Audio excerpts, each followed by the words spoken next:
comissão especial da Câmara Federal recebeu esta semana o trabalho do relator do projeto de modernização da legislação trabalhista, que facilita as relações entre patrões e empregados, dando mais força à negociação entre eles, obedecidos certos limites. Férias e jornada de trabalho poderão ter a flexibilidade que for mais vantajosa para as partes. O trabalho pode ser feito em casa ou em viagem. Horas extras podem ser também pactuadas e haverá banco de horas. Participação nos resultados e remuneração por produtividade também estão previstas. A negociação, e não a Justiça do Trabalho, será a primeira instância nas reivindicações e divergências. Hoje, a lei e a burocracia desestimulam o emprego no país, que está com 13 milhões de desempregados. Para discutir esse assunto, aqui no estúdio, o deputado federal Rogério Marinho, do PSDB do Rio Grande do Norte, que é o relator da reforma trabalhista na Câmara, e o ministro Ives Gandra, que é presidente do Tribunal Superior do Trabalho. Ministro, por que uma reforma trabalhista? O senhor acha necessária? Acho sim, Alexandre, pelo seguinte, a CLT ela tem sido reformada a prestação. Há muitos anos que topicamente se muda uma coisa ou outra, só que há uma defasagem muito grande. Nós tivemos uma modernização tecnológica bastante efetiva, nós temos vários aspectos de novos modos de contratação que não estão definidos em lei e, ao mesmo tempo, alguns temas. Hoje, nós dependemos totalmente da legislação civil, que é a questão de indenização por danos morais. Não há nada que trate dessa matéria na CLT. Portanto, ela precisa realmente receber um upgrade. Quer dizer, a legislação está anacrônica, deputado? Sem dúvida, Alexandre. O nosso ministro aqui, Ives Gandra, colocou de uma forma bem assertiva, né, e sucinta o problema que nós enfrentamos. E isso gera toda sorte de transtorno na nossa sociedade. O fato é que o espírito do tempo não é o espírito da lei. Nós precisamos atualizar a lei para que a modernidade, para que as mudanças que o próprio tempo impôs possam ser agasalhadas na legislação. O que existe hoje é uma informalidade e uma precarização do trabalhador que, por exemplo, não pode ser contratado de forma intermitente, por hora, por jornada flexível. O que existe hoje é uma inadequação da legislação às novas formas de trabalho que o tempo nos impôs, né? Hoje é geométrica essa situação. Isso atrapalha o emprego? Olha, eu acredito que sim, porque nós temos hoje pouco menos de 40 milhões de trabalhadores de carteira assinada numa população que deve ter em torno de 100 milhões de pessoas na fase laboral, de 16 a 60 anos. Uhum. Então, são mais 13 milhões de desempregados, de acordo com o CAGED, mais 10 milhões de subempregados, de acordo com o IBGE. Você tem aí um número remanescente de 37 milhões de brasileiros que estão fora, inclusive, do radar. São pessoas que, por desalento, ou por falta de expectativa, ou por inadequação absoluta de se integrarem ao mercado, sequer procuram emprego no país. Quer dizer, quem tem carteira assinada é minoria? Ah, sim. É uma minoria de pessoas que hoje são felizes por terem o seu emprego, e esta reforma vem ao encontro a essa necessidade de estabelecer segurança jurídica nos processos de negociação coletivas que são celebrados todos os anos. É uma questão cultural no nosso país, quase 40 mil a 50 mil acordos desse naipe, e uma boa parte deles é contestados depois. Então isso significa o seguinte, que não havendo segurança jurídica, as empresas no momento de dificuldade não se sentem confortáveis de segurar o trabalhador, fazendo as negociações, e no momento de bonança não se sentem à vontade de premiar esse trabalhador porque tem a dificuldade depois de retirar essa situação por ela se estabelecer na lei. Eu falei de alguns pontos na abertura do programa, gostaria de mostrar outros grandes colunas da proposta. O acordado, ou seja, o combinado entre as partes, tem mais força que o legislado, que está na lei. O fim da contribuição compulsória sindical, todo mundo reclama contra isso. Quem quiser contribuir para o sindicato, que se filie ao sindicato à sua vontade. Negociação antes de ir para a justiça. Primeira instância é a negociação. Trabalho intermitente, a possibilidade de negociar hora de trabalho, semana de trabalho, diário, e novas formas de trabalho na legislação. Que novas formas seriam essas, deputado? Olha, quando a CLT se passou a vigir no país, é importante dar uma contextualizada rápida, nós éramos um país eminentemente rural. 70% da população morava no campo. E a visão do legislador, que no caso era o ex-presidente Getúlio Vargas, era que o país se industrializasse. Hoje, 70% da nossa mão de obra é na área de serviço, quer dizer, é uma terceira fase. Estamos no limiar da quarta revolução do emprego. A robótica, o trabalho em casa, o teletrabalho, que é um dos itens que estão sendo agasalhados na lei, os aplicativos de internet, como o Uber, que é tão famoso, né? A questão da tecnologia da informação, que exige uma forma de trabalho completamente diferente da convencional, e por isso a legislação precisa acompanhar. O que o senhor acha dessas propostas, presidente? Olha, vejo com muito bons olhos, exatamente porque nós temos várias formas de trabalho que não há ainda um marco regulatório. A própria questão da terceirização, nós estamos dependendo só de uma súmula do TST, que é muito pouco para estabelecer padrões de regulação dessa realidade, que é uma realidade... O que gera alguma insegurança também entre as partes? Bastante, porque como a súmula ela é muito sucinta, o que acaba acontecendo? Até o fiscal do trabalho vira juiz do trabalho, porque ele tem que interpretar uma súmula para saber se aquilo é atividade fim, se aquilo é atividade meio. Então, é preciso ter marco regulatório para a questão da terceirização e outros, que o deputado falava agora. Eu ouvi o senhor mencionando indenização por danos morais. Isso não está na legislação trabalhista de hoje ou de 1941. Né? É interessante que o único dispositivo tipicamente trabalhista que se encontra sobre indenização por dano moral é o artigo 7º, inciso 28 da Constituição Federal, em que fala da possibilidade de se pagar uma indenização por dano material moral, mas no caso de culpa ou dolo. A jurisprudência da Justiça do Trabalho acabou entendendo que deveria usar toda a parte do Código Civil que trata de responsabilidade civil e, inclusive, admitir a responsabilidade objetiva. Quer dizer, a empresa não teve culpa, o terceiro foi culpado e, mesmo assim, a empresa vai pagar. Por isso que eu vejo com bons olhos também as propostas que têm sido feitas no relatório do deputado Rogério Marinho, porque parametriza a indenização colocando alguns limites e colocando gradação, dependendo do tipo de ofensa, do tipo leve, média, moderada ou grave, né?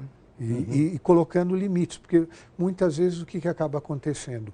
Nós pegamos processos em que temos no Tribunal Superior do Trabalho que parametrizar muitas vezes essas indenizações e encontramos um regional para a mesma situação, mandando pagar 30 mil de indenização e outro 300 mil para o mesmo fato. Precisa de um E além disso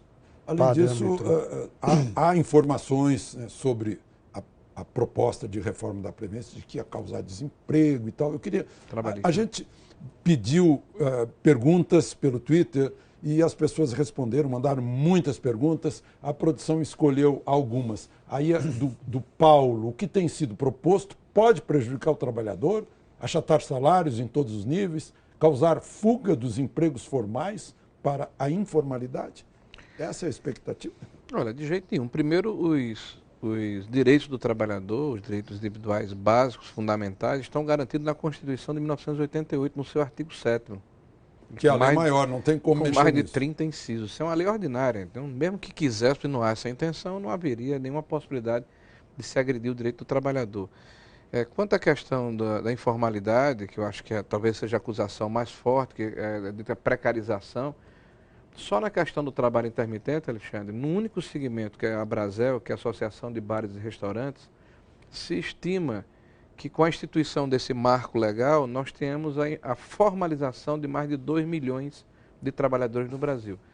Por exemplo, o cidadão que trabalha hoje num buffet, ele recebe uma diária, porque ele é chamado pelo empregador quando há necessidade do seu serviço, R$ 200 por diário ou R$ 150 por diário, mas ele não recebe fundo de garantia, ele não recebe previdência, ele não recebe... É aquele garçom da festa que nós estamos falando. Perfeitamente. A gente está falando aqui de 2 milhões de trabalhadores que vão ser absorvidos por esse colchão, por esse guarda-chuva de proteção social. Então eles vão passar a ter todos os direitos de forma proporcional e passar a ter um contrato por tempo indeterminado. Apenas a diferença é que ele será chamado de forma intermitente, inclusive se permitindo que ele tenha mais de um vínculo empregatício, ou seja, várias subordinações. E ele vai ter o direito de dizer que se quer ou não quer aquele trabalho. Então, ao contrário do que se diz, nós vamos atacar a precarização, vamos estimular a formalização dos empregos no país. Agora, ministro, outro dia num debate eu ouvi o senhor falando que justiça não é a justiça do trabalhador, é a justiça do trabalho, porque abrange os dois lados. O senhor podia explicar melhor isso? É interessante, né, Alexandre, que a função do juiz do trabalho, a função da justiça do trabalho é fundamentalmente harmonizar as relações de trabalho, dando justa retribuição ao trabalhador e justa retribuição à empresa em termos de produção. Comentando a pergunta que foi feita através do Twitter, é interessante que, me parece, e o deputado me corrija, me parece que a espinha dorsal dessa reforma está em prestigiar a negociação coletiva. Uhum. E de que forma?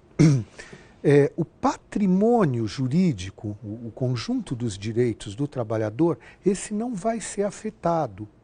Quando se admite um sistema de proteção ao trabalhador que seja mais flexível, através de flexibilização, por exemplo, de salário e de jornada, poder eventualmente reduzir um ou outro, você tem no projeto a previsão de vantagem compensatória para cada direito flexibilizado. O que significa isso?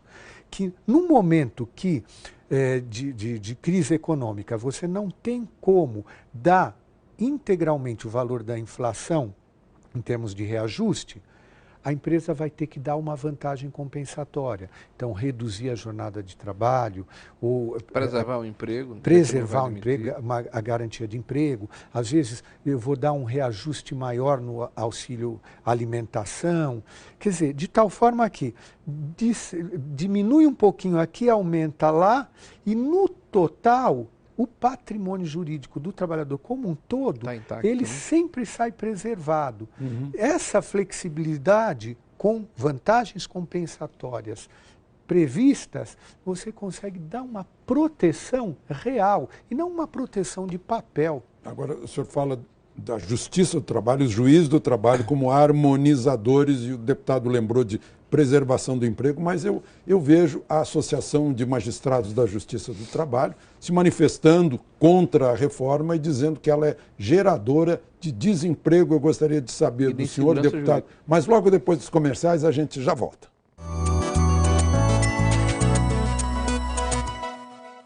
Voltamos a falar da reforma das leis trabalhistas, a modernização dessas leis, agora que o relatório já foi entregue à Comissão Especial da Câmara. E eu estava comentando, deputado, que a Associação Nacional de Magistrados da Justiça do Trabalho, a ANAMATRA, se manifesta toda hora dizendo que é contra a mudança das leis do trabalho, porque elas causariam desemprego e insegurança jurídica para o trabalhador. Como é que o senhor responde isso? Bem, nós tivemos a oportunidade de ter lá na comissão 16 audiências públicas com quase 100 convidados. Eu recebi, Alexandre, no meu gabinete, nesse período de 45 dias, mais de 700 pessoas, mais de 60 entidades. A ANAMATRA esteve conosco em algumas oportunidades, a exemplo, por exemplo, do Ministério Público do Trabalho. As ponderações que são feitas, elas fazem parte do jogo, é um processo democrático. A ANAMATRA é uma entidade, uma associação não representa a instituição Justiça do Trabalho, mas a associação de juízes. E há uma preocupação que é natural de que as mudanças geram desconforto em quem está acostumado com a inércia.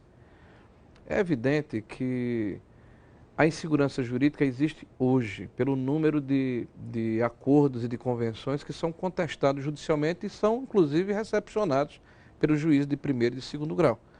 O que nós queremos fazer com essa lei é combater essa insegurança na hora que se prestigia o acordo. Tanto é assim que a primeira coisa que me chamou a atenção quando chegou a lei lá no Congresso Nacional é que como é que eu posso explicar, Alexandre e ministro Ives, a quem vem de fora do Brasil, que o Brasil tem uma Constituição que é a lei maior, onde há a previsão da negociação, no caso da jornada e do salário.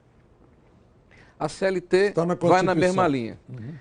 A cultura do Brasil privilegia os acordos, 40 ou 50 mil acordos são celebrados anualmente. Acórdãos do STF diriminam esse problema, inclusive de turmas, como no caso dos últimos julgados do ex-ministro Teori, que já faleceu, e do ministro Barroso. E mesmo assim há necessidade de uma lei.